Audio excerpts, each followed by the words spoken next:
So do you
very first meeting of 2023, January 3rd, 2023, for the Collegedale City Commission.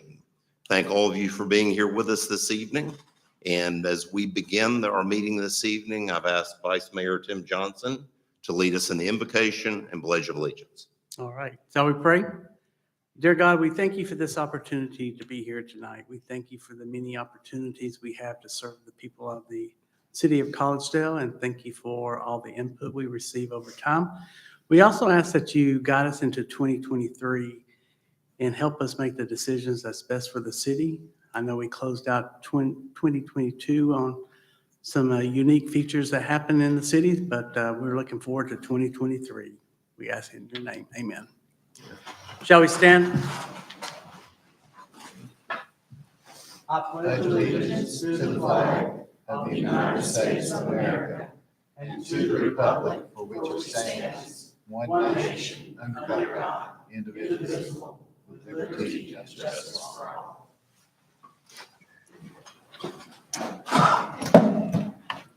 Okay, roll call. Commissioner Baker? Here. Commissioner Lamb?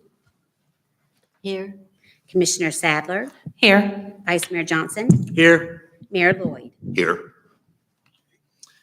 Okay, we've had a chance to take a look at our previous minutes for previous meeting. As our commissioners have had a chance to look over these, any questions or amendments that you all feel like we need to make? Move to approve. Second.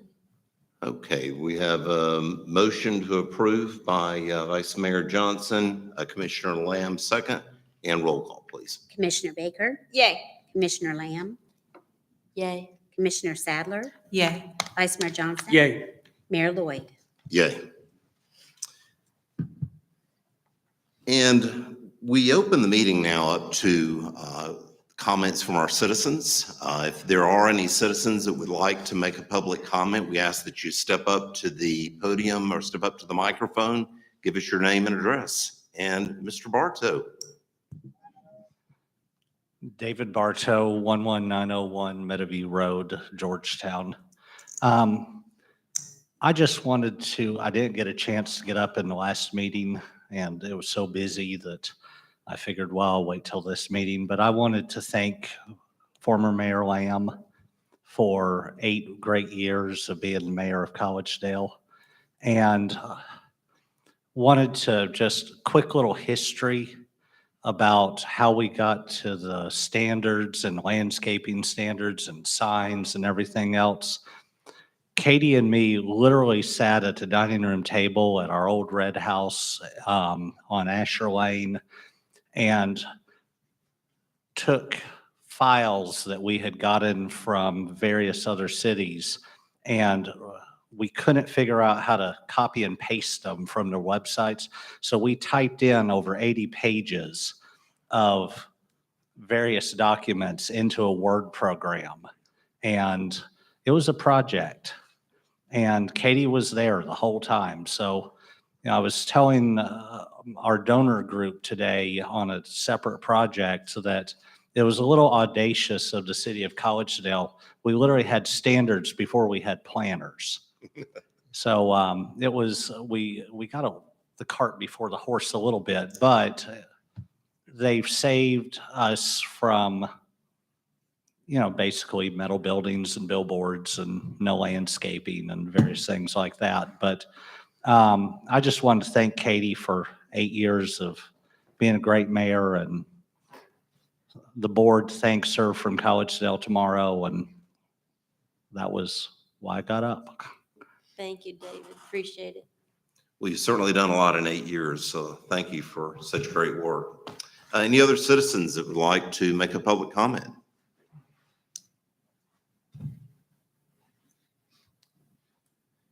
If there are no other comments, let's go to some new business.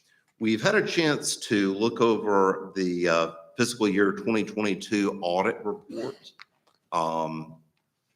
Are there any commissioners that have any questions, concerns, anything that needs to be addressed? I just really like to thank the firm for providing us that draft so we had a chance to find anything that might have been wrong, especially that note 25, since we got that fixed before the final. That makes it a lot easier. Would you like to come up and make a public comment? And by the way, I wouldn't have your job. I'm thankful there are people like you that do such a great job, but this is tough. This is really tough detailed work. And this runs in the Thank you. family. Yes, my father normally comes to do this. I've been on the audit team with him for about 12 years now, and he normally gets to be the glory person to come present to you guys, but thankfully I was able to tonight. He's on vacation. I was glad to fill in for him. Overall, this audit report, I'd like to just go over it very briefly. I'm going to hit the highlights. If anyone has any questions, I will go over any number in this report and be able to show you any of it and show where everything comes from. I'd like to start off by just saying congratulations. This was a wonderful year. It was a good year for the staff, a good year for commission. And then I'm going to start out actually on page 7. This is in the management discussion and analysis. And on page 7, we've got an overall government-wide summary of the city. If you look down towards business type activities is the sewer fund and the airport fund. And then governmental activities is everything else. So for the year, we went from $16 million to $17.8 million of assets and business type activities, and $29 million to $32 million in governmental activities. So both of those are up, which is wonderful to see. Liabilities, business type activity, liabilities went up slightly from 2.8 million to 2.9 million. That's not anything to be concerned about. On the governmental side, they went down from 6.3 million to 5.8 million. Again, wonderful to see. Always good to have assets up and liabilities down. Over on the next page, we have a summary of your revenues and expenses. On business type activities, our revenues went from 3.5 to 3.9 million.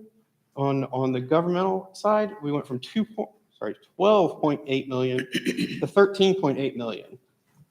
And then coming down, the third from a bottom line, it's called change in net position. That's our profit. But since we're government, we can't say profit. So we call it a net position. For business type activity, that's about the same, of about $1 million both years. And then in the government side, we went from 1.3 up to $3 million. Again, wonderful news.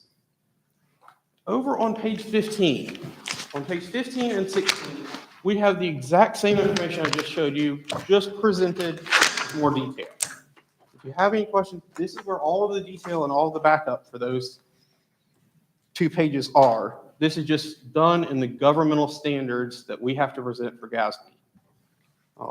The first half of the report, up until this point, everything has been completely governmental-wide. From here on out, we're going to switch methods of accounting and go individual funds. So for the general fund, we had $1.6 million of assets and $1.1 million of liabilities. That's wonderful to see. We are going to turn the page over to page 19. Overall, you see in the bottom of the middle, we had a total of $2.59 million of revenues over expenses. And then I'm going to jump over to page 26. At this point, we're going to go into our enterprise funds. Our enterprise funds are the business type activities. On those, our sewer fund has $12 million of assets. Our airport fund has $5 million of assets.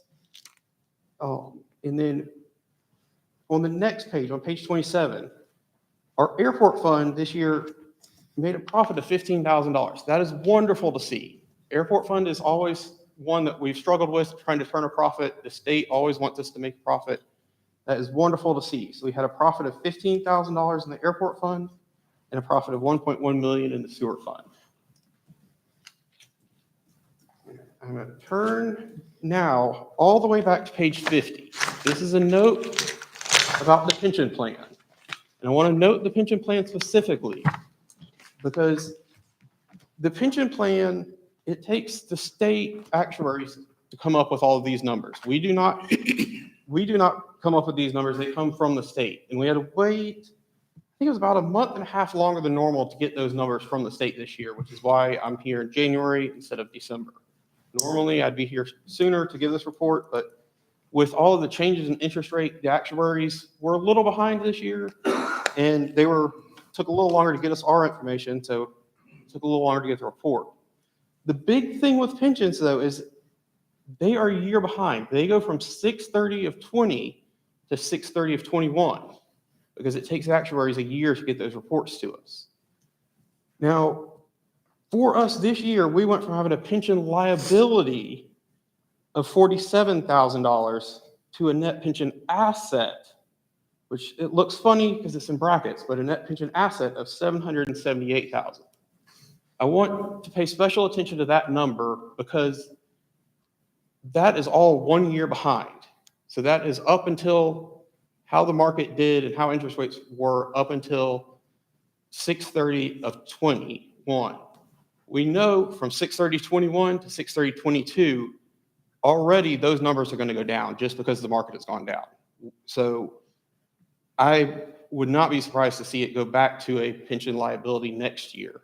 We don't know what the numbers are exactly, but we know that it won't be as good as it was this year. Okay. Then over on page 81,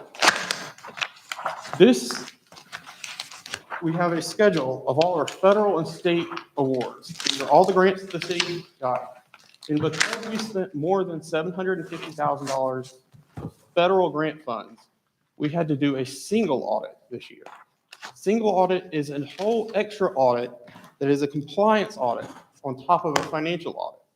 It doesn't show much in the report because it's one page and a couple of letters, but it is a significant portion of the audit that we have to do when over $750,000 of federal funds are spent. And finally, the very end, on page 89, there's not much to show you because we didn't have any findings in 2021 or in 2022. That is not very common for us among any government we go to. Usually there's at least one finding in 1 to 2 years. I just wanted to point that out specifically, that we had no findings in either year, which is wonderful to see. Overall, the audit went very smoothly, and I'd like to thank you for having me. Does anyone have any questions? Well, it's good to know there's no findings because Okay. I That's the important usually one. find out about that. So, thank you. Okay, well, if anyone has any questions going forward, we'd be more than happy to walk you through anything in this report. Okay. Well, it's interesting to see a $15,000 profit with the airport. Mr. Byford, we're counting on a big increase in the year ahead. You've got your work cut out for you, but you're the man for the job. Fabulous job with the report. Thank you very much. Thank you. It looks like I picked a pretty good time to take over as mayor from a financial standpoint. But a couple of weeks after I took this helm, then something happened in our community that we all know about, that we have 3 representatives from Norfolk Southern to come up and We need with to us have a this vote on the evening. audit. I'm sorry. We need to vote on the audit. We do. Thank you very much. I got a little distracted there. Thank you, Ms. Trines. Let's talk about the audit before we get to Norfolk Southern. Do we have a motion for approval as written? I'll make a motion for this written. Do we have a second? I'll second. Okay, roll call, please. Commissioner Baker, Yes. Commissioner Lamb, Yay. Commissioner Sadler, Yay. Vice Mayor Johnson. Yay. Mayor Lloyd. Yay. Okay, if our 3 representatives from Norfolk Southern would please step forward, introduce yourselves, talk about your role, and share with us a little bit about where we are right now and where we hope to be in the future. My name is John Carden. I'm the Assistant Regional Manager, Railway Investigations, kind of taking the role of overseeing our response to any inquiries from any federal agencies, state agencies, city agencies with regards to the derailment. As far as the cleanup goes, to sum it up quickly, we hope to be out of y'all's hair by the end of the month. That's the goal. I don't have any, but that'd be good. Well, most of y'all. Welcome. Yeah. But it's my understanding we've got a contractor arriving tomorrow to begin working to cut up the rail cars. And shortly after that, we will have a separate contractor in. The goal with the locomotives is to re-rail them and move them closer to Chattanooga, get them out of the city of Collegedale, where they can be placed in an area that's more beneficial to us and doesn't draw quite as many onlookers. Like I said, best case scenario is a few weeks on the rail cars and 3.5 to 4 on the locomotives right now. But we're gonna work as fast as we can to get them out of the way. So given your history with derailments, and I know you've worked quite a few, when you say several weeks, given the contractors, what do you think that looks like? You think it could be 2 weeks, 4 weeks? I think the rail cars could be a week and a half till they're out of the way. And then with the locomotives, I think it could be done in 2.5 to 3 weeks. I think it will take closer to the full month It just depends also on the weather and how that holds up. So I think where we're sitting, I really do think by the last week or so of the month, we should be out. Okay. And so the locomotives, as I understand, you're going to bring a flatbed rail car, lift those up, Well, actually, we're going to re-rail them on the rail that's there. and you're going to, Not problem, but the issue with that is to do that. It'll be a little quicker, but we'll have to get permits from, I believe, the FRA to move the locomotives in the condition they're in. The FRA is Federal Railroad Administration. They regulate us like the FAA does for airlines. And we will have to get permits to make a special move like that, but we are working on that right now. okay, how long does that typically take? It just depends on what kind of backlog the FRA is dealing with. They should be pretty quick on something like this. We're only moving them to Chattanooga. We're not going to take them to, Birmingham or Atlanta. So a quick move like that should go pretty smoothly.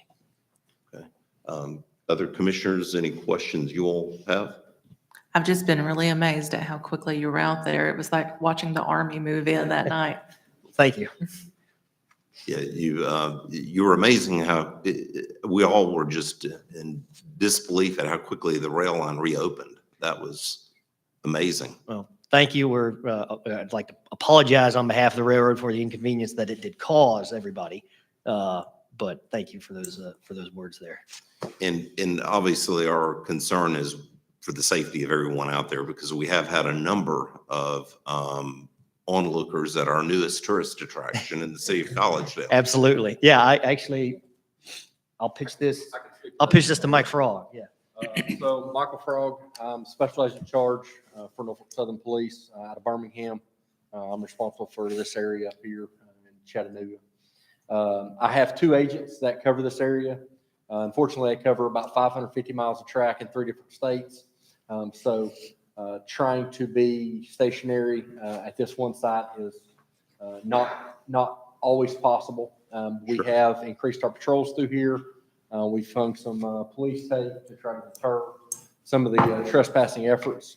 We've also worked with the city here. Chief Sapp's been great with providing extra patrols with the police department. And we're doing a fairly good job of trying to keep those people off. We're obviously continuing to reiterate to our contractors and our employees to report trespassing and other criminal activity on the property to deter that, to obviously eliminate other exposures of people getting injured or worse. So my appreciation to the city. I echo what John spoke to a minute ago. We hate that it happened for all involved, but we certainly appreciate your cooperativeness to handle the situation. Well, thank you for what you're doing. And I also want to commend our police department. Chief Sapp, great job. We've all driven by and seen people on the railroad tracks, and it's what in the world are they thinking? I mean, it's just so incredibly dangerous. It certainly is. I wish I could answer that question, because we could all probably make a pretty good living if you had those answers. Yeah. Unfortunately, it happens all too often. Yeah. That's the reason for police department. It's the reason for the railroad police, because it does happen often. So. Well, it's almost as if a UFO landed in Collegedale and everybody wants to come see it. It's not every day that you have a major train derailment in your city. Unfortunately, unfortunately it did happen here, but thank you God that no one was seriously hurt or killed. So I'm just amazed at how well prepared you guys, and you have to be, because the railroad is what keeps America going for the most part. You get product from one point to another and truckers take it elsewhere, but you guys came in with 30-something dump trucks of gravel by 8 o'clock that night, and people are saying, why did they shut down Appleton Pike? Well, it's to get the trucks in. You have to get people in, and it's hard for people to understand that sometimes. But man, I'll tell you, it was well organized, and by I think 2 o'clock the next day, the track was open. actually, I think, was it 9 or 10 o'clock? The trains were Was it running. earlier? That's right, it was 10. 10:03 a.m. first train went through. Yeah, that's wild. That's awesome.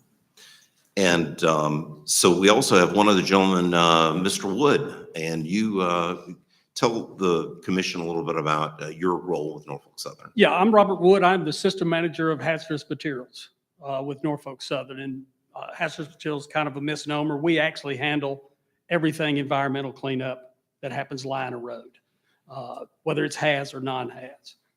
In this case, the original estimate was somewhere between 1,500 and 2,000 gallons of diesel fuel loss from the lead locomotive during the point of impact. To date, well, when I say to date, through yesterday, we had recollected 1,065 gallons of actual fuel. We have about 36 bales of contaminated pads that roughly pick up about 15 gallons a bale, and about 60 bales of absorbent boom also collected, and they're going to be in the 25 to 30. So from a raw fuel standpoint, as bad as this weather is, the weather kind of helps along the way because we already had material reach the creek. So it kind of flushes that stuff out. Boom operations have been catching it. We will downsize dramatically this week. If Mother Nature cooperates, that big pile of dirt, we'll get it out of here this week. A lot of the boom locations will go away, most importantly, the one down by the school. But there will be precautionary boom there at the site that'll be there for quite some time until we finish every bit of work that's going on out there. So again, we're hoping to a lot of shrinking of the environmental footprint within the next week. We obviously can't address it all until the locomotives are out of there because there is some contaminated soil we'll have to address under the locomotives. But that's where we're at right now. Sure. Long term, are you looking at 6 months, a year?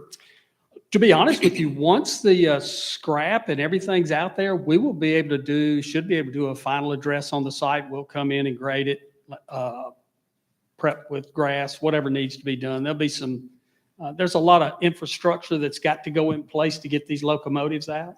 Got to get the cars out of the way first, then we'll actually have to build rock platforms to be able to pick those locomotives up.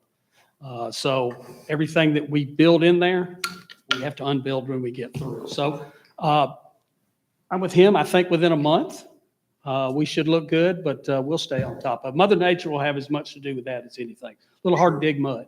So. Yeah.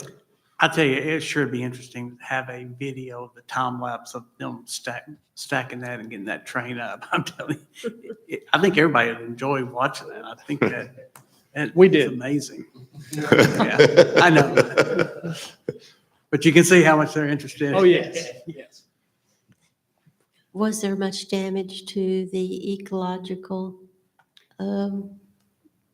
issues, any of, in the creek or anything? Nothing that we found so far, so nothing like a fish kill or anything. And believe it or not, as quick as the response was getting boom in and getting recovery equipment, you'd have to have some pretty long-term large impacts with a fuel to cause that kind of problem. Because thankfully, it's not something that's soluble in water. It floats.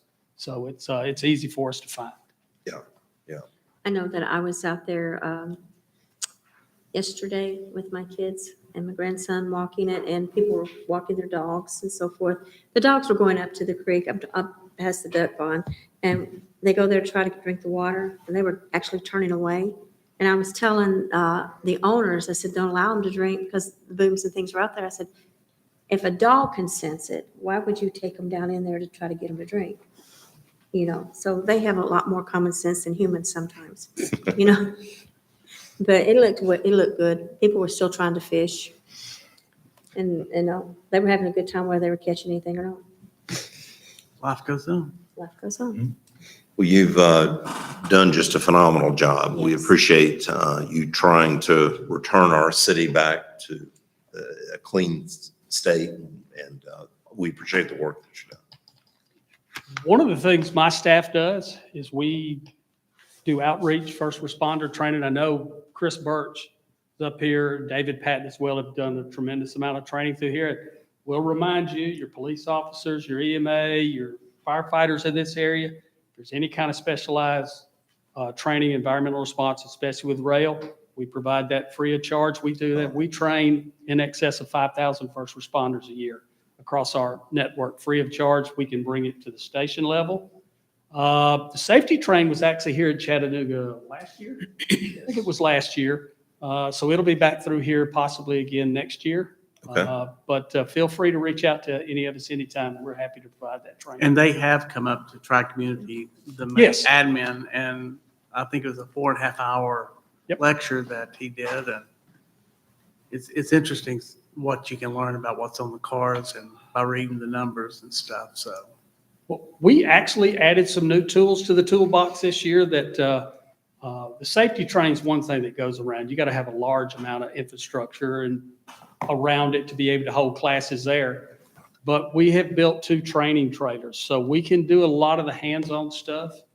So it's one thing to kill you death by PowerPoint. It's another one we can actually put your hands on some props, because thankfully, rarely first responders come across rail equipment, because really and truly rail accidents are that rare. So, Sure.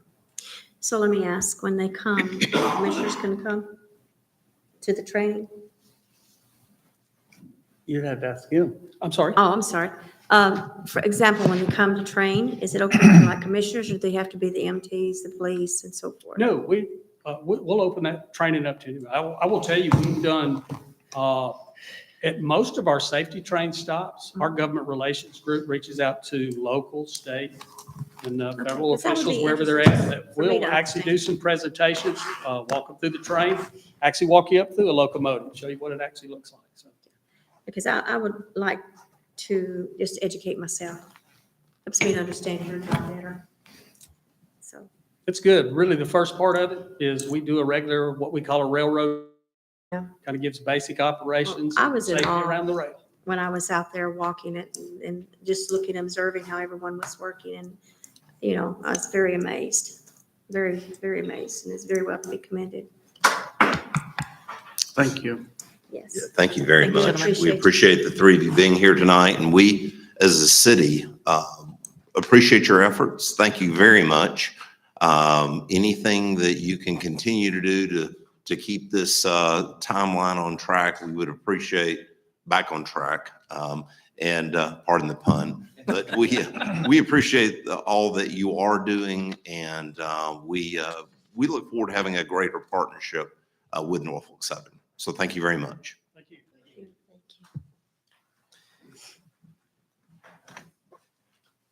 Okay, are there any members of our city administration that have any reports that you'd like to share?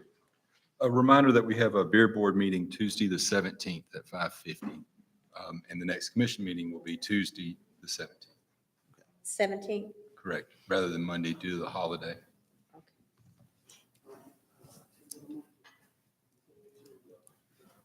That's it. Any other administrative reports? That's it tonight. Okay. From our commissioners, any reports, anything that you all would like to share? I want to just say thank you to Michelle and Ashley for doing the great job with their finances for us to have such a wonderful report 2 years in a row with no issues. And we're really proud of what you do. Thank you. Job well done. Thank you very much. Yes, you're welcome. I had something quick for Chief Sapp. Been kind of following where Chattanooga has changed their policies on working some of the accidents. Would it be possible just to keep tabs for us on if that affects our police department in any way with them not working wrecks on Lee Highway, if you're dealing with people trying to say, if it happened in Collegedale, just to get someone out there to them, just so we can gauge if what they're doing is affecting our department? Okay. Chief Sapp, anything from your perspective? Not tonight, sir. I mean, just like many of it's been a great working partnership with the railroad. I'm extremely proud of our team and our guys' response and handling. I mean, I've been doing this stuff for 31 years, and probably one of the, if not one of the largest incidents I've responded to or been in charge of. But city administration, commissioners asking good questions. McKee working great with them. I know we had some hiccups with truck traffic in and out, but hopefully we and they can learn from that for future. But all in all, I was very proud of the response by everyone, and especially our officers who Many of them came in on their off day and responded very quickly and got things in place. So now if we could just keep folks away and off the tracks, we'll be in good shape. Well, thanks for what you're doing. We really appreciate it. Thank you. Any other comments, questions? Well, I'd like to comment too on Public Works. Appreciate them and the efforts that they put forth. And I understand someone from your department came and removed a tree out of my yard, which I did not put there. But I do appreciate you coming and doing that without being called. Just, I think a lot of our people need to be recognized more because they do an outstanding job. And several of the commission and I, we've been on the board for a little while, so we know what we've come from and where we're at now. And I just want to come in and let everyone know how appreciative I am for all the whole hard work you put in and putting up with me for these years too. I think y'all are outstanding, really. Not just in a field, you're outstanding. Any other comments? Yes.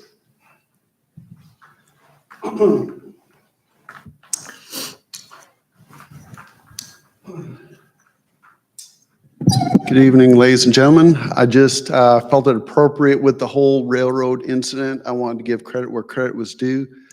Code Enforcement Officer Jeremy Greenleaf and Sean McMahon were the first to arrive on site.